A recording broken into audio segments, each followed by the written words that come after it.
howdy. So what is your name and what you do? I'm Zach Williamson. I finished first place at the Goo Gaming 3v3 in Knoxville, Tennessee. My team partners were Connor Wesley, Eric Worth, and yeah, I was playing Snake Eye Cash. You want to do a shouts out or just go right into it? Yeah, shout out to Shout outs, everybody in the car, Clifton, Eli, Eric, obviously my teammate, Connor, and then, yeah, hanging out with Chester Henson as well while we were down there. It was a really good time. 22 teams, 5 rounds of Swiss. We cut to top 8. I was technically undefeated. I had, it was either 2 or 3 did not complete games. And then all the rest were wins. I was about to lose one of them, but we don't count it. The teammates clutched it out before we got there. So yeah, technically undefeated, but yeah, we'll get right into it. Snake Eyes Cash. So we obviously play Snake Eyes Ash, 2 Snake Eyes Popular, 1 Snake Eyes Oak, 3 Diabell Star the Black Witch. We do the 2 Flamebirds. Nothing out of the ordinary there.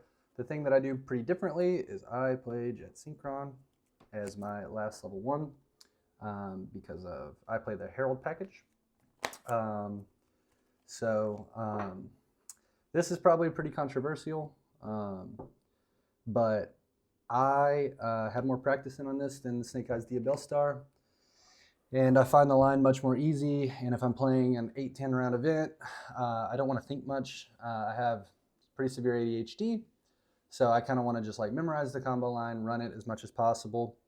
And I'll show you some stuff in the extra deck that kind of makes it very similar to Snake Eyes Diabell Star. So, and you know, we can probably link some combo videos that I made a long time ago. But yeah, that's the main engine.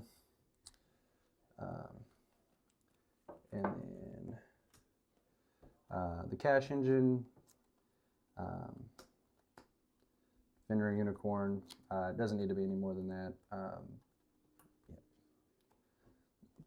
Yeah. Defensives. 3 Ash Blossom, 3 Effect Veiler, 3 Ghost Mourner and Moonlit Chill. And then go ahead and grab 3 Imperms and 3 Droplet. A lot of people are on, you know, more hand traps. This was originally Book of Eclipse, and I think I like it a lot. As Nib's falling out of favor a little bit, we kind of switched back to this. I mean, obviously, it's a great card, but Book of Eclipse was really good when Melodious was kind of popping off for a second. They didn't really have a great way to answer that. You would just kind of Book of Eclipse their board and just play freely. It also like answers Nib. Weirdly, there's a lot of lines you can go down where if you're about to get nibbed, you can actually, you know, play Book of Eclipse, flip your whole board face down, zealous it all back face up. There's also a 2-card combo with Unicorn Ash, and if you have, I guess it's a 3-card combo, if you have Eclipse and they imperm it, you can Eclipse your guy, and then you get all the way to the point where you zealous, flip everything back up, and you can still full combo through it. But last minute, we just put in the Droplet. It came up. I mean, obviously, it's Droplet. No, like, you know, spicy plays with it. It was pretty standard all the way around there. And then spells, obviously 3 Bonfire, 3 Wanted, your Field Spell, OSS, the Cash Field Spell, and the Birth. Honestly, Witch plus Unicorn oftentimes it's a really great combo anyway. So I mean, I think this is the most underrated card in the deck. I played a Tempai Duelist that had Cashier cards in his deck at one point. I Flamberge pushed his back on his turn, brought it to my side of the field. He forgot I had Birth up. He activated Gold Sarcophagus. I banished all of his Insettis and everything out of graveyard. It just overperforms. It's really great into Ostinato. If they Ostinato you, you get to banish their entire graveyard for free. There's a lot of really cool, like, summon Unicorn, normal summon Witch. You don't use the card out of your hand. It's full combo with, it's protected by Apo before you ever put Snake Eyes Ash on the board. So you have to play this. I wish I could play more of this. I'm at 40. I don't even play 1-for-1. We had to make some cuts somewhere. I'm not playing 42 in this. It's super consistent as is. But, you know, technically Wanted Planet is like one of the best combos you can come up with. So that's the main deck. The extra deck is Relinquish Anima, IP Masquerena, Puzzle Omino. So this is how I get to the inboards that I get to. This is how you make Ash plus Witch into, you know, you get a lot of extra bodies. You get to end on Promethean Princess Engrave. It's also a spellcaster. So what I was saying earlier about when you play Snake Eyes the Bellstar, it's a spellcaster. It opens up all these lines. There's a lot of lines in the deck where if you start Wanted or Pressured Planet, or if you start Bonfire, you'll actually have 3 spells. So when you're going the combo, you know, you'll Ash, Populace, Field Spell into Oak. You'll send these for Flameburge, and you'll link into this. And this is a spellcaster. So you'll summon your guys back, you'll turn 1 to a 7, and you can actually link into Selene. You can actually link into a Selene, make a Selene play, summon the witch out of your hand, and then it doesn't cost you anything out of your hand. So if you start with like a Wanted or something, you draw and you don't have to use anything out of your hand. There's a lot of combos that, you know, don't discard your entire hand. You actually end with 4 or 5 cards in your hand if you realize this is a spellcaster. It also has a hidden line of text that came up. You can change it to any level. You can pop a card on both sides of the field with the same level. I summoned a Flameburge, turned it to a level of a monster on the field, pop my monster, pop their monster, outed the interruption. They didn't know we could do that. Flameburge brought 2 guys back, still had this, could, you know, still Selene play, still made a lot of plays from there. So this card is kind of the MVP, and like I say, it bridges the gap, in my opinion, of the Snake Eyes Bellstar. And there's a lot of interesting lines you can do. You can summon Jet to this. You can turn Jet to a 7. You can make Mecha Phantom Beast, Dracossack, detach the Jet after you brought it back already. And so you actually get to keep the Jet in your graveyard, and it's not banished. So I really like Puzzle Omino. It's kind of the centerpiece of. I try to make this every time I can and just extend. A lot of the cards I play are kind of like +1 advantage cards. Again, you know, having ADHD and just kind of like trying to keep all the lines open. You know, I kind of just want to like simplify everything down into, you know, guy, make another guy, make another guy, and this, it weirdly comes up, and it being a spellcaster is not nothing. So obviously SP, it's part of your inboard.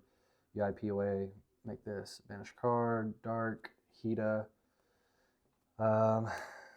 Nightmare Phoenix, absolutely mandatory. It's how you OTK when they have nothing on their board. You pop it, you bring back Promethean Princess, Salaman, Great Raging Phoenix, Zealantis,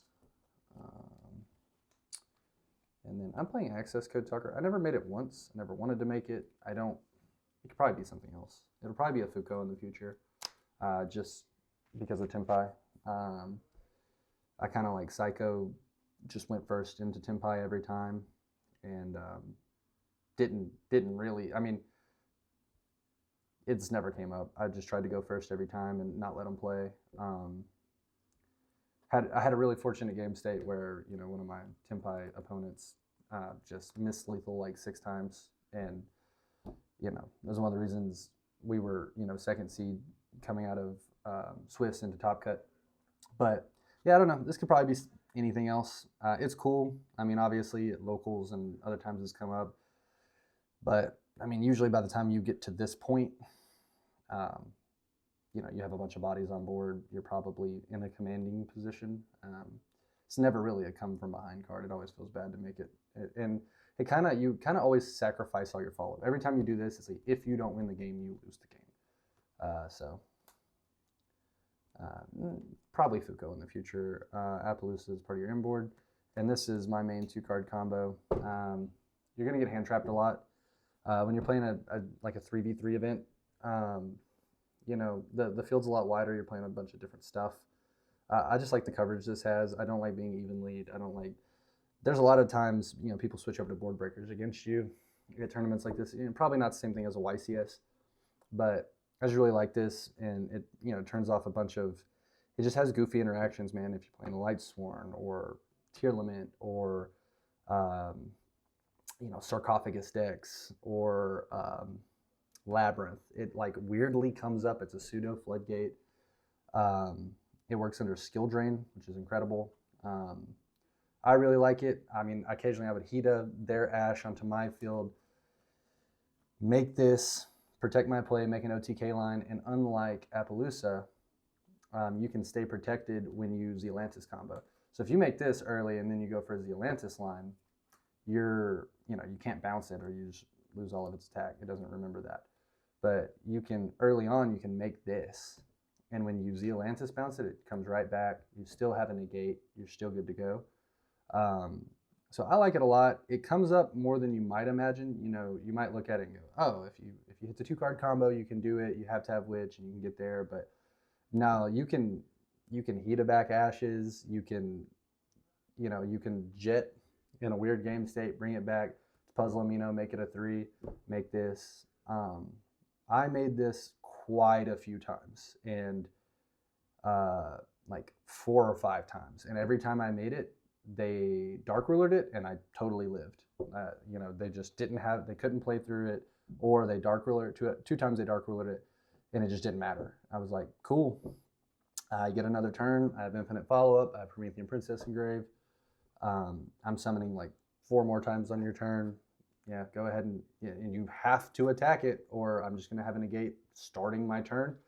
So they make a couple guys, battle, kill this, cool, kill my Appaloosa that, they can't out all my level 1 guys. And so I'm a big fan of that card. Could be anything, whatever combo you prefer. I'm just really practiced with this. I don't get to play as much anymore, so just kind of play what I'm used to. And these lines are pretty simple, and the Diabellstar lines seem fine, but we kind of have the spellcaster access to Selene, and we have an Omni Negate, which I very much prefer. Side deck, 2D Bearer and 1 anti-spell. I feel like these kind of went into the. I feel like these kind of go in against the same decks. This is really good into Tempai. It's really good into Voiceless. It's really good into Snake Eye. It's really good into a lot of stuff. But I cut 1 D barrier for the anti-spell. I just felt like it was necessary. And you have a way to out it. You can normal summon Ash, send it, and then you're no longer flooded out by your own card. D barrier, obviously. Tempai, Voiceless, Melodious. Oh, and this is insane against Melodious. Oh my God, it's an FTK against Melodious. And then Skill Drain. You kind of modify the board a little bit. You just kind of end on like a bunch of big fire dudes. You'll make like Flame Burge. You'll make Raging Phoenix, and flip this up. Every time I had it, it got Lightning Stormed, and it never impactfully changed the game state. It got Lightning Stormed 2 or 3 times that I had it. Just never mattered. Most of my side deck really didn't matter. Actually, this card kind of went crazy. This card was very good. I mean, very good. And people aren't, at the event that I played, they weren't that good at playing around it. Their boards didn't really play into it. They didn't really know what to do once it happened. I don't know if they weren't expecting it. I feel like you probably should expect it. But I would evenly them, and they would just flounder. If they had a Promethean Princess or something in the graveyard, they'd leave like an arbitrary fire monster, and I don't know. This felt incredible all weekend. Cosmic, gotta play it. And then Metaltronus. I've been playtesting it a little more. It's come up more for me now than it ever has in the past. That weekend, I never sighted it, never activated it, couldn't tell you. I'm getting some more practice in with this card. I enjoy it. It's a very interesting card, but as far as the event goes, could have been anything.